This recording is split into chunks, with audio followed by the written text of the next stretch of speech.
Hello my friends and welcome to episode 40 of The Wanderer.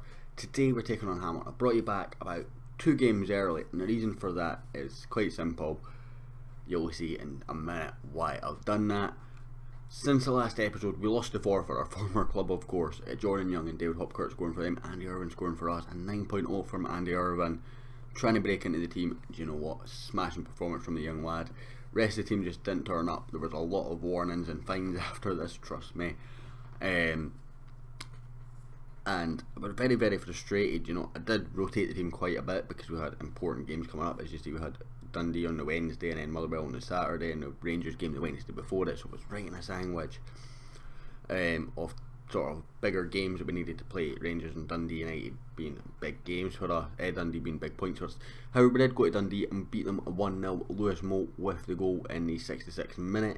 Then we played Motherwell, Moult scoring again, and Dejoum off the bench. A man of match performance from him, responding to the fact he got dropped for the Dundee game and this game. And then we played St Johnstone. We lost 2-0. We started really poor, and that was really the problem.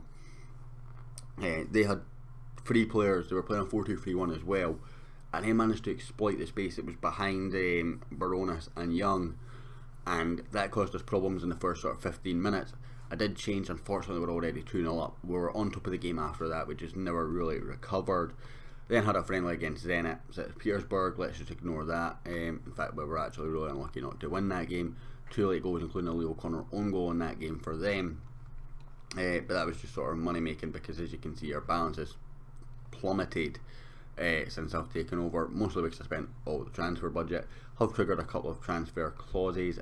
One was Jack Hamilton. He had a clause after 50 games. He's only played 10. Has just signed a new contract, but he's not their first choice by any stretch. And one was another lad, I think he's at Aberdeen again. It was after so many games he was transfer listed, and I decided against that. So the reason why we're taking on Hamilton, we're equal on points with them, equal on goal difference. Literally the definition of a 6-pointer. We also played our first game against Hamilton and we lost. If I remember correctly, that game was away. I can't remember now. Must have been because we're at home. So if you look at their team, they've still got Michael Devlin, Greg Docherty, Ali Crawford, 3 very big players. I think 2 of them have moved away in real life. Obviously they don't have Jamie Baronis. We've nicked him off them. He was on loan from Rangers and we stole him. So I'm going to go with I expect nothing but a win. Team talks with Hearts have been really difficult. Players just don't seem to respond to me at all yet. I'm working on that, literally sucking up to them. Any good performance in training, praise in. Any good performance, I'm praising. All that sort of stuff. So I'm going to just say that adds incentive to the match. I was concentrating on trying to talk to you guys and not reading the question. Eventually I did read it. As we kick off, well, Hamilton kick off rather, and it looks like they're going to try and pass it through us, and they're through on goal already. Tastanov, that's not how you pronounce his name, I'm just going to call him Romanian right back. Made some small adjustments to the tactic. It's not too much, just a little bit of opposition instructions and more closing down in the final third. At present, harder tackling on certain positions as well. As Rajono, it's a decent effort, close down, go down well from the defenders, which always helps. So let's just give a little early encouragement here, try and get us into the game. We've only had 1 shot, 2 shots now, none on target. Same as Hamilton, of course. We are dominating the ball. Hopefully that continues. We're now having a few extra shots, but still none on target. This is the kind of one where I expect them to get to about 38 minutes and then you just see a rapid fire of shots on target from the other team. So I'm just going to give it a little bit more encouragement, try and get us to push forward a little bit. As Lumo with the free kick, it's a decent one, it's just wide from Moult. Moult and Jamie Walker both been signed on new contracts. Moult was really debating, but I seen someone posted in one of the Facebook groups that he had signed a player up and gave him loads of goal bonuses, and he seen it making a huge difference to a striker. So I thought, you know what, I'm going to need Moult as a backup striker even if I bring someone in anyway, so why not try it. Didn't increase his wage too much, just I think it's £100 increase, and fired loads of bonuses for 10 goals, 15 goals, 20 goals, 25 goals and 30 goals. So I'm going to go aggressive and we owe Hamilton. So there we go. Let's see if we can get something more. And Jamie Walker, his contract was up at the end of next season. Wanted to get that sorted. He's gone up a little bit in wage.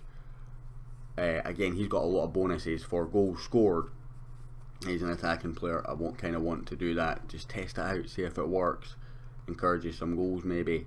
We're going to bring on Young for Barones and move.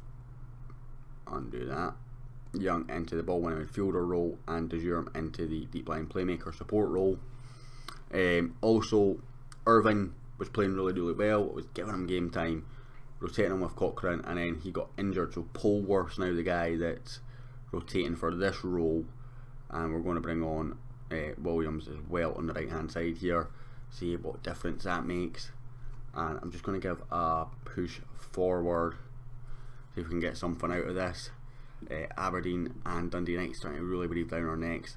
You know, we lost the last game. That would put us 2 points behind Hibs, which would be a very good spot to be in. If we could beat them, that would put us into European place, sort of thing. However, this looks like this is going to be one of the most boring games in the world, and it's going to be a 0-0. So what I'm going to do is I'm going to add the Celtic game to this episode, because this has had no game time.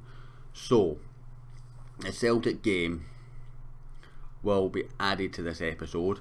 This has been very poor performance. Just going to go with an aggressive. That's in 2 games time. Sorry, 1 game time, because we've got Dundee United game then Celtic, so we'll do that.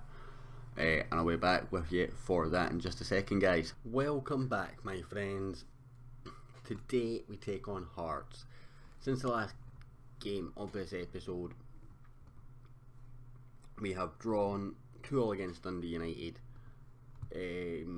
Barones and Walker both on the score sheet. Unfortunately, Cameron Burgess had a nightmare, and it resulted in them getting a late equaliser. It was sort of like in that sort of stage just before I usually switch to going slightly more defensive. In sort of the 75th minute, I think it was roughly. They played an over the top through ball, and I don't normally go into the defensive until about 80 because I don't like playing defensive for too long. However, today we've got Celtic. Hamilton drew yesterday. Hibs drew. We're in the last game of the sort of routine. Aberdeen drew, so all the teams around us drew. So if we could nick a scalp here, we gain points or increase our gap over teams in and around us, and would allow us to guarantee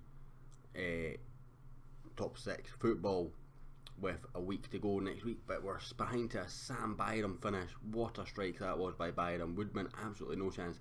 He's developed now, and he's now starting to hit his potential, which I like, but he's maybe not quite there yet, but he's definitely coming on. Lumo also signed that new contract. He's not really up to his game at all, so I'll be looking for strikers in the summer. I think that's going to have to be the key area, is finding somebody who's going to be an absolute goal scorer, because we've got everything else. Is Moult's on the ball just now. Back to Barones, who's now able to play killer balls. Been working on that in training, and he's learned it already. That's a decent ball in to Louis Moult, and it's in the back of the net from the man who was just criticising because he's not finishing his chances. But that was in the back of the net, and that was unsavable. Seen a lot of very unsavable shots being saved when it's come to Louis Moult, but that one truly was. He had the power on that one, where he tends to try and pass it into the ball too often, into the net too often, I find, and that's part of his issue. And it goes again, and Moult off the bar, and Moult with a brace in the first 10 minutes of this game after I've been criticising him, really rising up to the occasion of playing Celtic. We did beat Celtic at Parkhead. It was our first win as Hearts manager, of course, but we really didn't deserve that game. Right now, deservedly ahead, 2 shots on target to their 1 at time of saying that. And it's worked out quite nicely as Hedges. It's bounced around, and Burgess is offside there. Unfortunately, the initial strike struck someone who was offside. Fell nicely for Burgess. Painful.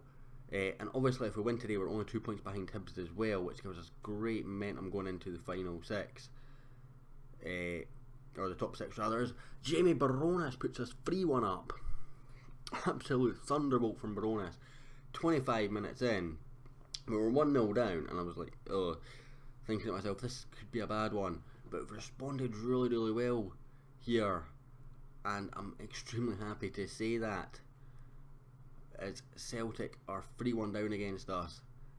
And again, much like the last time we beat Celtic, that's at the present putting Rangers top of the league, and it puts us right behind Hibs, which would give us a guaranteed Europa League place if we could nab that.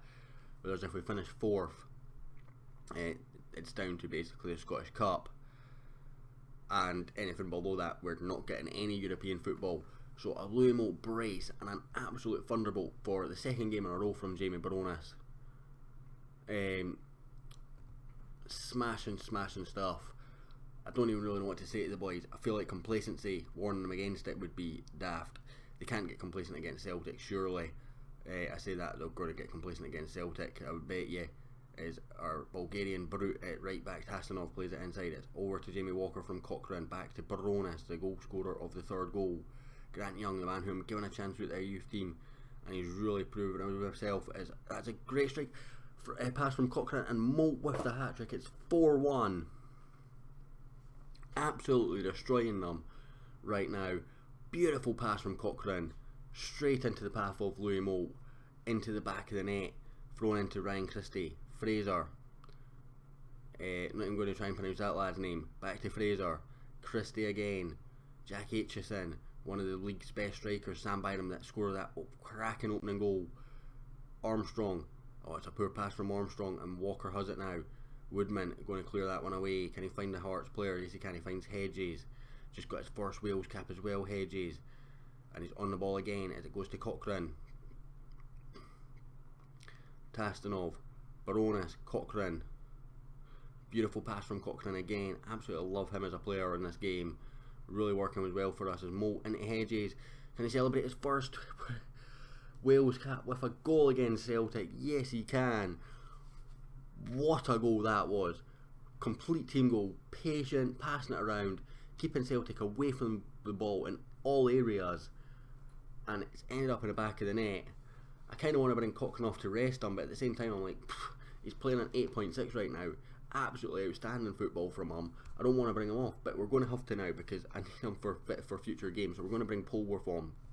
We're going to bring De Jurm on as well. Just a bit of experience in midfield. Really liking Grant Young, but he's not quite got the stamina yet. And he's really made the decision to select him over Baird as a young guy I was going to give a shot. And it was really down to the fact that I have that thing where I've got to develop players from a youth team as well. Worthwhile. Baird, I think, might be the slightly better player on paper, but it was very, very close. And it was just, again, because he had out the Hearts youth system that tilted it in his favour. Baronis on the ball from the throw in. Good ball in. Can't quite find Hedges. It's cleared only as far as De Jurm. Moult to Hedges again. He's not getting away from the full back. Teshinov, Morgan, Nietzschum, and Tommy Wright. Celtic 5-1 down, but that's a great ball. Burgess and H is in. Oh, Woodman should be doing better there, but it's still 5-2. We're in great shape right now. Any other subs that we're going to make? I feel like I'm going to bring Williams on for Hedges or Walker. I think I'm going to lean with Walker just because of how important he is. Again, just resting a player while we're quite comfortably ahead at present, and if that changes we can always go really, really defensive, as that's a really poor cross from Hedges, but he was offside anyway, so it doesn't matter. Been one perfect performance from us today. Jumps us above Dundee and Hamilton again. Gives us a comfortable cushion to Aberdeen. It might actually seal us going through already. I think we're 2 points ahead with 2 games to go, so 3, so make that 5. I've not done the maths exactly, but I'm pretty sure we might already be there, but if not, we can do it with the Partick Thistle game, which was our job target, was just to finish in the top half. I'm really a bit frustrated at the right back there. He could have came and helped, and he backed off. That's Teshinov, of course, and it's over the top for Aitchison. John Suter, big defender. I'm expecting big bids for him and Woodman in the summer, and I'm not sure if I'll be able to turn them down. Burgess as well, but Louis Moult, I criticised him early on. He responded with a hat-trick. I need to criticise my strikers more often, apparently. Absolutely smashing stuff great performance from the boys, and a 5-2 victory against Celtic puts Rangers top of the league on goal difference again, puts us into 4th, and I don't even know what to say about that performance.